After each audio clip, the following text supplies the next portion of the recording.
जय श्री राम दोस्तों, आप सभी लोगों को। तो आज मैं आप लोगों को बालकांड में मास पारायण का 11वां विश्राम लेकर आई हूँ और बहुत ही प्यारा प्रसंग है, तो आप लोग जरूर सुनिए। साहित्य बंदुटी है कुंवरता सब तब आए प्रतु पास, शोभा मंगल मोदी भरी उम क्यों जानी जनवास।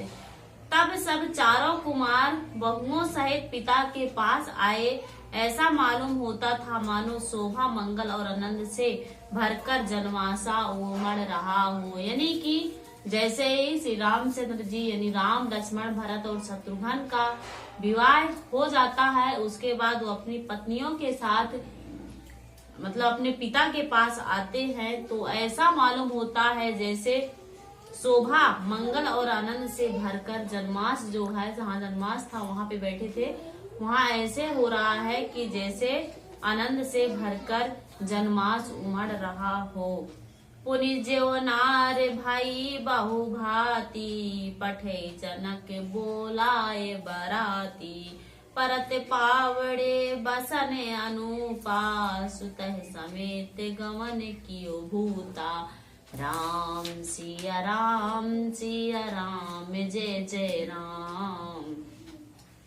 राम सिया राम जय जय राम।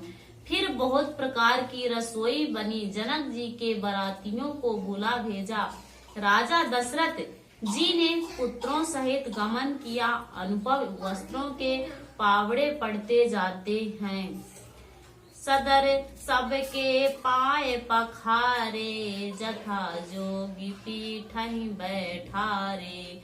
धोए जनक अवधपति चरना, सीलु सनेहु जाए नहीं वरना।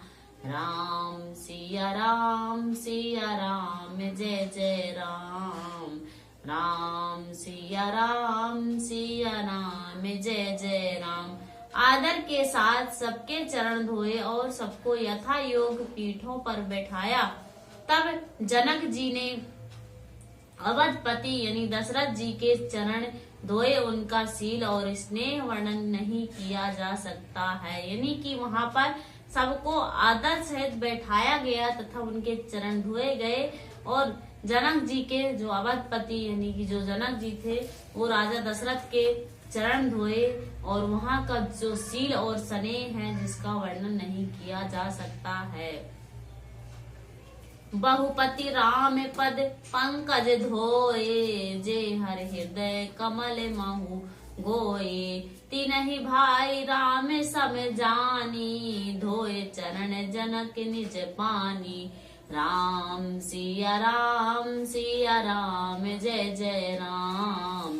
राम सिया राम जय जय राम। फिर श्री रामचंद्र जी के चरण कमलों को धोया, जो शिव जी के हृदय कमल में छिपे रहते हैं। और तीनों भाइयों को श्री रामचंद्र जी के ही समान जनक जी ने उनके भी चरण अपने हाथों से धोए हैं। यानी कि यहाँ पर सभी के चरण धोए गए हैं तथा श्री रामचंद्र जी के चरण कमलों को भी धोया गया है तथा श्री शिव जी के हृदय में कमल छिपे हुए तीनों भाइयों के और भी जैसे श्री रामचंद्र जी, राम लक्ष्मण भरत शत्रुघ्न, सभी के यहाँ पर जनक जी ने उनके भी चरण अपने हाथों से खुद धोए हैं। आसन उचित साहिब ने पे दी है, बोली सूफी करी सब ली है। सादर लगे परन पनवारे, कनक कीले मणि पाने सवारे। राम सिया राम जय जय राम। राम सिया राम जय जय राम। राजा जनक जी ने सभी को उचित आसन दिए और सब परसने वालों को बुला लिया।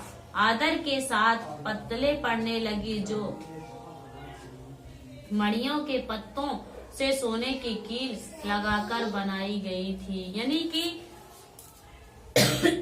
राजा जनक ने सभी को पैर धोकर और उचित आसन पर बिठाते हैं तथा सभी परसने वाले यानी जो खाना परसने वाले होते हैं उनको बुला लेते हैं तथा आदर सहित उनको पत्तल डालते हैं और वो पत्तल जो है वो मड़ियों के पत्तों से बनी हुई तथा सोने के कील लगाकर बनाई गई थी। सियावर रामचंद्र की जय। सोपोदान सुरभि सरपि सुंदर स्वादु पुनीत, छन महु सबके परुस गे चतुर सुवर विनीत। यानी कि चतुर और विनीत रसोइये सुंदर स्वादिष्ट और पवित्र दाल भात और गाय का सुगंधित घी क्षण भर में सबके सामने परस गए। यानी कि क्षण भर में ही सबके पत्तल पर दाल चावल तथा गाय का सुगंधित जो घी होता है उसको सभी के सामने यानी पत्तल में परस दिए गए हैं। तो पंच कवल करी जेवन लागे, गारी गान सुति अनि अनुरागे, भांति अनेक परे पकवाने, सुधा सरिस नहीं जाई बखाने। राम सिया राम जय जय राम, राम सिया राम जय जय राम। सब लोग पंच कौर करके अर्थात प्राणायाम स्वाहा अपनाए, स्वाहा व्यायाम स्वाहा, उदानाथ स्वाहा और समानाय स्वाहा इन मंत्रों का उच्चारण करते हुए पहले 5 ग्रस लेकर भोजन करने लगे। गाली का गाना सुनकर वे अत्यंत प्रेम मग्न हो गए। अनेकों तरह के अमृत समान यानी स्वादिष्ट पकवान परसे गए जिनका बखान नहीं हो सकता है। यानी कि जब खाना होता है, खाना खाते हैं वहां पर, तो जो गाली वाले गीत गाए जाते हैं, खासकर गाँव में आप लोग देखते होंगे कि वहां पर जैसे कोई बारात आती है तो भले आजकल हालांकि बफर सिस्टम चल गया है, फिर भी लोग कुछ जगह जो लेडीजें होती हैं वो गाली वाला गाना गाती हैं, तो उनको बहुत ही सुंदर और अत्यंत प्रेम मग्न हो जाते हैं तथा अनेकों तरह के अमृत के समान स्वादिष्ट पकवान परसे गए थे वहां पर और जिनका बखान नहीं हो रहा है। परुसन लगे सुवरे सुजाना, व्यंजन विविध नाम को जाना, चारि भांति भोजन विधि गाई, एक एक विधि बरन न जाई। राम सिया राम जय जय राम, राम सिया राम जय जय राम। चतुर रसोइये यानी नाना प्रकार के व्यंजन परसे गए, उनका नाम कौन जानता है। 4 प्रकार के विच और लेह पेय अर्थात चवाकर, चूस कर, चाट कर और पीकर खाने योग भोजन की विधि कही नहीं गई। उनमें से एक एक विधि के इतने पदार्थ बने कि जिनका वर्णन नहीं किया जा सकता है। यानी कि जो वहाँ की चतुर रसोई बोलते उसको, वहाँ पर नाना प्रकार के व्यंजन यानी कि पकवान बने थे जिसका कोई नाम नहीं जानता है। और सोचा जाए तो खाने यानी चबाकर खाने योग, पीकर खाने योग तथा चूस कर खाने योग जो सामग्री थी वहां पर खाने बनी थी तथा एक एक विधि के इतने पदार्थ बने थे जिनका कोई वर्णन नहीं किया जा सकता है। छरस रुचिर व्यंजन बहु जाति, एक एक रस अनगित भांति, जेवत देहि मधुर धुनि गारी, लय लय नाम पुरुष और नारी। राम सिया राम जय जय राम, राम सिया राम जय जय राम। लाहों रसों के बहुत तरह से सुंदर यानी स्वादिष्ट व्यंजन है। एक एक रस के अनगिनत प्रकार के बने हैं। भोजन करते समय पुरुष और स्त्रियों के नाम ले लेकर स्त्रियां मधुर ध्वनि से गाली दे रही हैं तथा गाली गा रही हैं। समय सुहावन गारी विराजा, हसत राउ सुनि सहित समाजा, एहि विधि सबहि भोजनु कीन्हा, आदर सहित आचमन कीन्हा।